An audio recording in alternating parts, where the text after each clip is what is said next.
Então, pessoal, essa é a nona parte da resolução do nosso exame de matemática da UEM 2020. Não sai daí, não se esqueça de subscrever-se no canal, deixar o seu like e comentar aí. E também não se esqueça de assistir também as primeiras partes aí da primeira parte até a oitava parte. Isto é muito importante, não é? Para poder entender também essa nona parte que será aqui resolvida conosco. Então, vamos a isso, não é?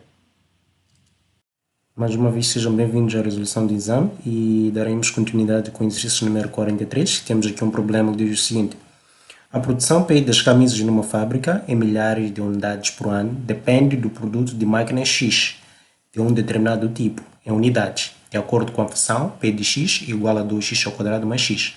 Que número mínimo de máquinas fornece a produção não inferior a 45.000 camisas por ano? Então, para resolver esse problema, nós temos que ver que o P representa o número de camisas, não é? Em milhares. Então, quando nós temos 45.000 camisas, então podemos considerar apenas o P como 45. E o que eles querem? Querem o número mínimo de máquinas, ou seja, o número mínimo de X ou seja, o número mínimo de X que fornece a produção não inferior a 45.000 camisas.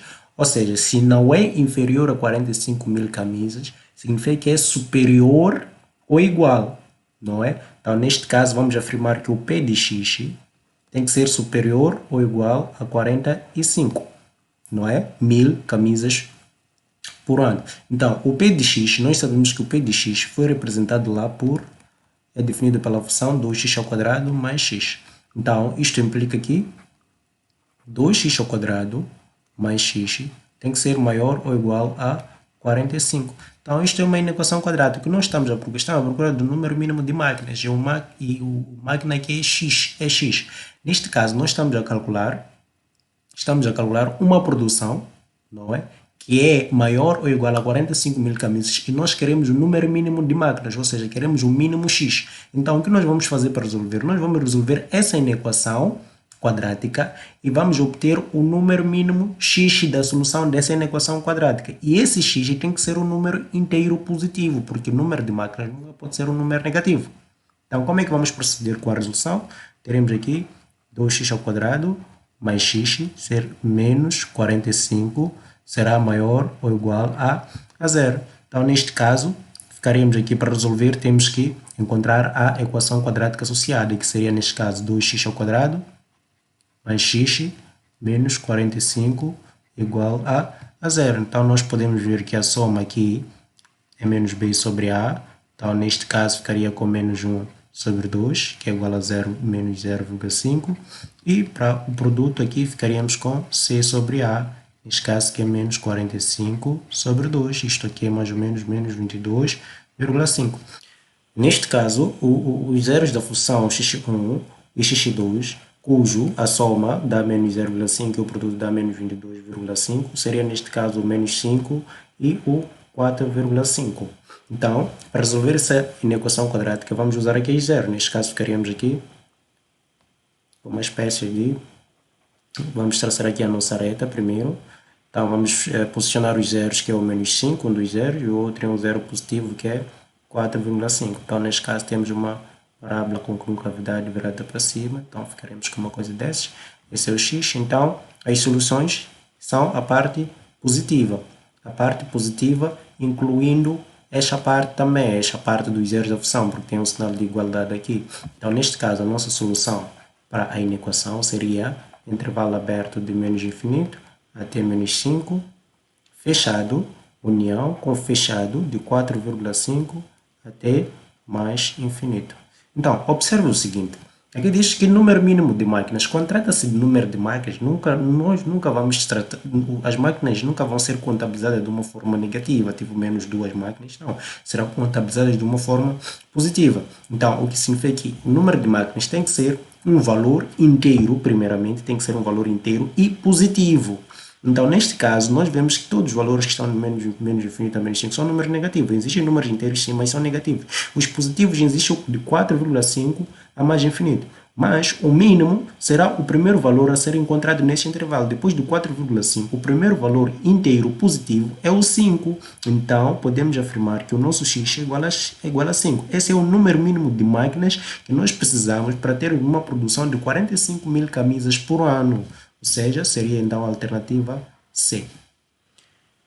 Bom, tanto que dado com o exercício número 44 diz o seguinte: qual é o conjunto das soluções da equação 2x menor que x ao quadrado menos 3 menor que menos 2x? Para resolver essa equação, o que nós vamos fazer primeiramente? Vamos dividi-la em duas inequações. A primeira inequação, neste caso, seria 2x menor que x ao quadrado menos 3. E a segunda inequação seria, então, x ao quadrado menos 3 menor que menos 2x. Então, reorganizando essas inequações, passando 2x para o primeiro membro, para o segundo membro, ficamos com 0 menor que x ao quadrado, não é?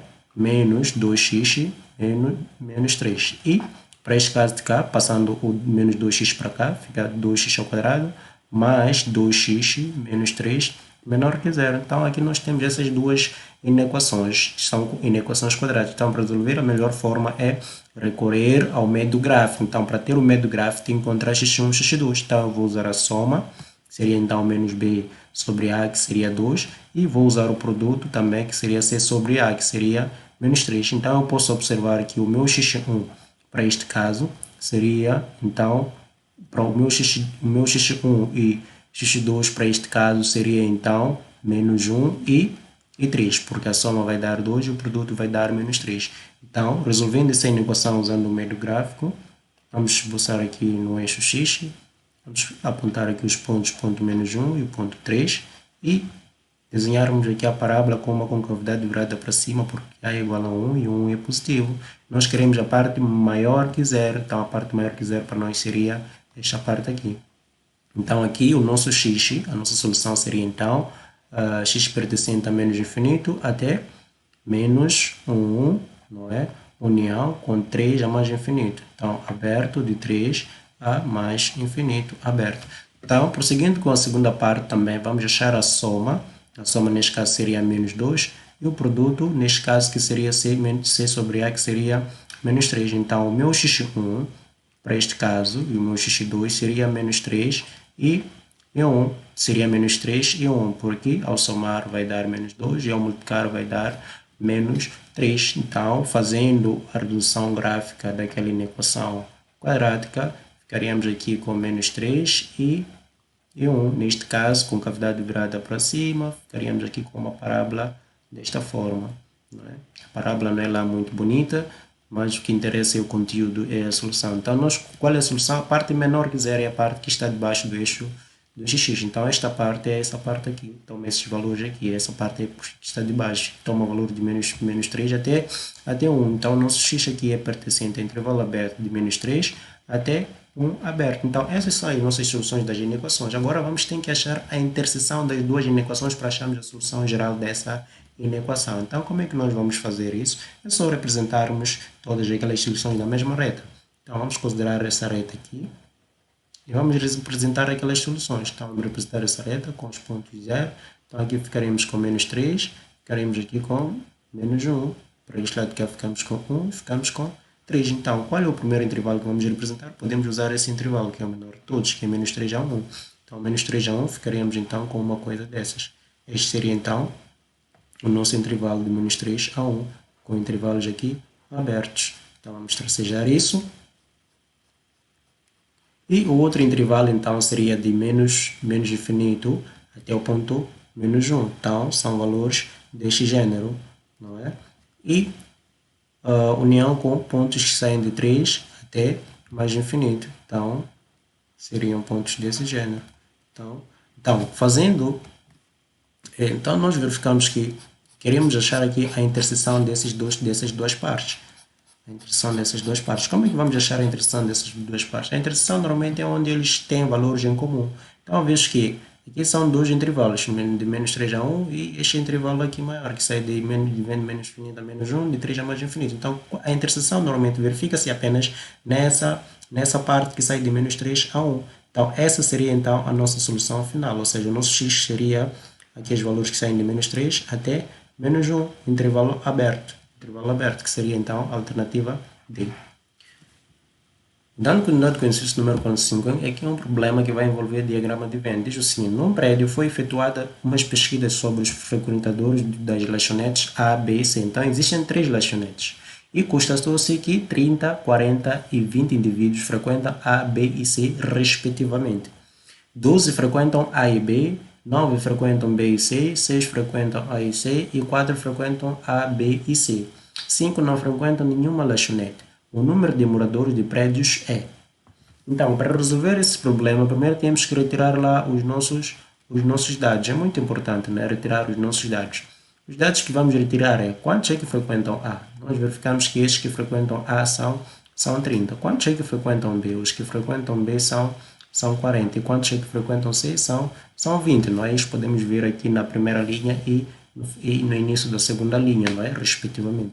Então, depois vamos tirar os dados daqueles que frequentam os dois locais, as duas lanchonetes ao mesmo tempo. Temos A e B. Quantos é que frequentam A e B? São 12. Depois temos aqueles que frequentam também B e C, não é? Esses que frequentam B e C, quantos é que são? São 9. Temos aqueles que frequentam A e C. Quantos é que frequentam A e C? São 4. Aliás, são 6. Depois tem aqueles que frequentam as três lanchonetes, não é? Que são 4. 4 frequentam A, B e C. Então, A, B e C, quantos é que são? São 4 indivíduos que frequentam A, B e C. E vemos que 5 não frequentam nem A, nem B, nem C. Então, para resolver esse problema, para saber o número de moradores do prédio, temos que primeiro representar esses dados no diagrama de Venn. Então, qual é a regra? A primeira coisa que tem que se fazer ao querer... A primeira coisa que deve-se fazer ao querer representar um dado no diagrama de Venn é... Primeiro, começa a preencher... tem que saber quantos grupos existem. Lá existem 3 grupos. A, B e C. Então, neste caso, A, B e C são os 3 grupos que existem lá. Então, quando isso acontece, o que nós fazemos? Então, vamos fazer aqui 3, como é que posso dizer, 3 diagramas, né? 3 diagramas, em que um vamos chamar de A, outro vamos chamar de B e o outro vamos chamar de C. Então, para preencher esse diagrama, temos que começar pela interseção das 3. A interseção das 3 é este local aqui que podemos ver. E nós vemos que a interseção das 3, quantas pessoas frequentam as 3 são 4. Então, nós colocamos aqui 4, não é? Colocamos aqui 4. Então, posso seguir, vamos para o número das pessoas que frequentam as duas partes. Então, nós vemos que existem 3 partes, onde frequentam A e B, que é esta parte é A e C, e esta parte é B e C. Então, para tal, vamos para o primeiro dado, é A e B, A e B. Então, são quantos que frequentam A e B? São 12. Mas eu não posso colocar 12 aqui, porque aqui já tem 4, significa, como já tem 4 para 12, quanto é que faltam? Faltam 8. Então, tem que colocar 8, você tem que colocar 12 menos 4, 8. Agora, o outro dado é B e C. B e C são 9, esse espaço. Mas eu já tenho 4 aqui. Então, para 9 faltam quanto? Faltam 5. E tenho aqueles que frequentam A e C. A e C é esta parte aqui, são 6. Então, desses 6, eu já gastei 4 aqui. Então, só faltam 2. Agora, vamos para esses pontos. Como é que vamos preencher essas partes aqui? Para preencher essas partes aqui, dizem que são 30. Então, se são 30, eu não posso colocar 30 aqui. Eu primeiro tenho que fazer a soma desses e fazer esse 30 menos a soma desses. Então, eu vejo que a soma desses dá 14, ou seja, 8 mais 2, 10 mais 4, 14. Então, para 30, eu vejo que faltam 16. Para este caso é a mesma coisa. Para B, são 40. Para B são 40. Então, eu vejo que 8 mais 4, quanto é que vai dar? Vai dar 12, mais 5 vai dar o quê? 17. E para 40, eu vejo que faltam 23. E para C são 20. Eu vejo que a soma de 5 mais 4 dá 9, mais 2 dá 11. E para 20 eu vejo que faltam 9. E eu percebo também que 5 não frequenta nenhuma das lanchonetes. Então eu vou colocar aqui 5. Portanto, uma vez tido isso, temos que fazer então a soma desses todos os valores que existem aqui para sabermos o número de moradores do prédio. Então, vamos dizer aqui, o número de moradores do prédio será igual então ao quê? A 16, mais 8, mais 4, mais 2, mais 23, mais 5, mais 9 e mais 5 dos que não frequentam nenhuma das lanchonetes. Então, este número nós podemos ver que é igual ao quê? 72, que é a linha A. Ou seja, a soma dos números que existem aqui não deve ser repetido. Bom, dando continuidade ao exercício número 46, diz o seguinte: seja x, estes conjuntos, são dados aqui 2 conjuntos. Então, querem saber o conjunto Z interseção com x união com y, diferente de x interseção com y, que é igual. Então, para tal, temos aqui dois conjuntos numéricos representados em forma de intervalo. Então, para acharmos a união e a interseção, nós vamos representar isso num eixo graduado, não é? Numa reta real, onde são inclusos lá todos os valores. Então, ficaríamos aqui com o primeiro intervalo de 1 a 7, com intervalos fechados. Então, ficaremos aqui de 1 a 7, com intervalos fechados. Então, vamos pintar essas bolinhas. E o outro intervalo seria, então, de 3 até 9. Então, seria uma coisa assim. Vamos fazer um pouco grande, só para conseguimos diferenciar lá, também com intervalos fechados. Então, o que nós temos? Nós temos aqui, para este caso, vamos tracejar estes intervalos e para este caso vamos tracejar com uma cor diferente para podermos notar o que está a acontecer. Então, o que nós queremos? Primeiro queremos a união, x união com y, ou seja, a união desses dois intervalos é pegar os valores do 1, unir com os outros. Então, nós vemos que nessa união tem valores repetidos, então nós não precisamos repetir esses valores. Então, a nossa união de x com y seria de 1 até 9, ou seja, x união com y seria então o intervalo fechado de 1 até 9, é a nossa união. E x interseção é onde eles têm valores iguais, onde eles se cruzam. Então, nós vemos que os seus valores cruzam-se nessa pequena parte aqui. Ao tracejar, podemos ver isso aí. Cruzam-se nessa pequena parte de 3 até 7. Então, nós podemos ver que x interseção com y seria, então, o que? O intervalo fechado de 3 até 7. Fechado. Uma vez que encontramos a união e a interseção desses dois conjuntos, agora vamos achar a diferença desses conjuntos que nós encontramos aqui. Então, vamos voltar a representar esses conjuntos num outro eixo. Então, a união nós tivemos de 1 até 9, com seus intervalos fechados, e a interseção nós tivemos de 3 até 7. 3 até 7. Com os seus intervalos aqui fechados. Então, o que nós observamos, o que nós queremos? Nós queremos a diferença, ou seja, nós queremos o que a união tem e a interseção não tem. Ou seja, nós queremos o que esse conjunto de 1 a 9 tem e esse conjunto de 3 a 7 não tem. Então, nós vemos que de 1 a 9 tem valores que saem de 1 até 3 e este não tem. E também tem valores que saem de 7 até 9, ou seja, x união com y diferente do que de x interseção com y, nós vemos que ele tem valores que saem fechado de 1 até 3, aberto por quê? Porque o 3, esse conjunto já tem o 3, porque está pintado. Então, aqui não podemos incluir o 3, temos que excluir o 3. E uma forma de excluir o 3 é colocar no intervalo aberto. União, acontece a mesma coisa com o 7, tem que ser aberto até 9, fechado. Então, esta é a diferença das duas partes. Então, se essa é a diferença das duas partes, nós temos que intersetar agora com o conjunto Z. Ou seja, intersetar Z com o resultado disto, que é isto aqui, é o mesmo dizer quais são os valores inteiros que estão dentro desse intervalo. Então, ao intersetar isso com Z, vamos chamar isto aqui de, só para facilitar a nossa compreensão, vamos chamar isso aqui de B. Então, ao intersetar o conjunto Z com B, nós vamos obter lá valores específicos. O primeiro valor que nós encontramos é o 1, depois o 2. O 3 não está porque é aberto, continuamos. Aqui o 7 também não está porque é aberto, depois do 7 encontramos o 6, desculpe, aqui não encontramos o 6, depois do 7 encontramos o 8, não é? Encontramos o 8 e depois encontramos o 9, está incluso lá. Então, este aqui é o nosso conjunto interseção, que é equivalente à linha E. Bom, continuando com a resolução do exercício número 47, temos o seguinte.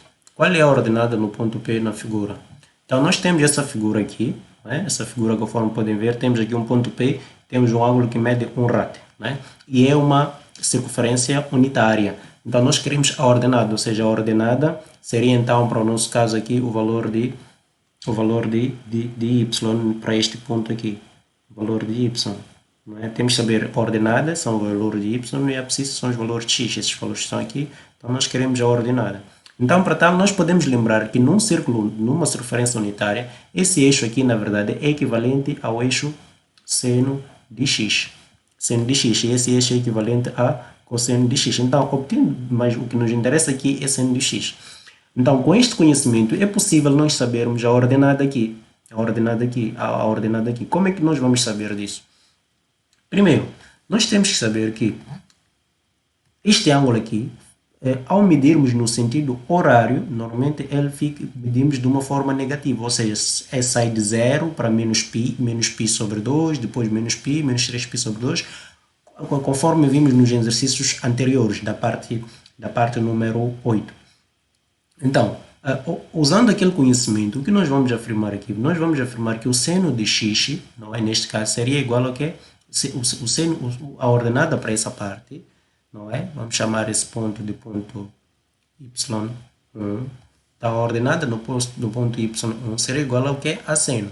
Mas qual é o argumento do seno? O argumento do seno, na verdade, é este ângulo aqui, 1, mas no sentido, como está no sentido horário, então esse ângulo vai ser negativo. Então, neste caso, ficaríamos aqui com menos 1. E aplicando a propriedade da função seno, ou seja, como ela é uma função ímpar, isto é o mesmo que dizer igual a menos seno de 1, neste caso que seria a alternativa D. Então, pessoal, esse é o fim da nona parte da redução de nossos exercícios, conforme viram, não é? Resolvemos aqui 5 exercícios, aliás, 5 exercícios foram resolvidos. E para dar continuidade, não se esqueça de clicar aí no link para dar continuidade com a sua preparação, não é? Muito obrigado.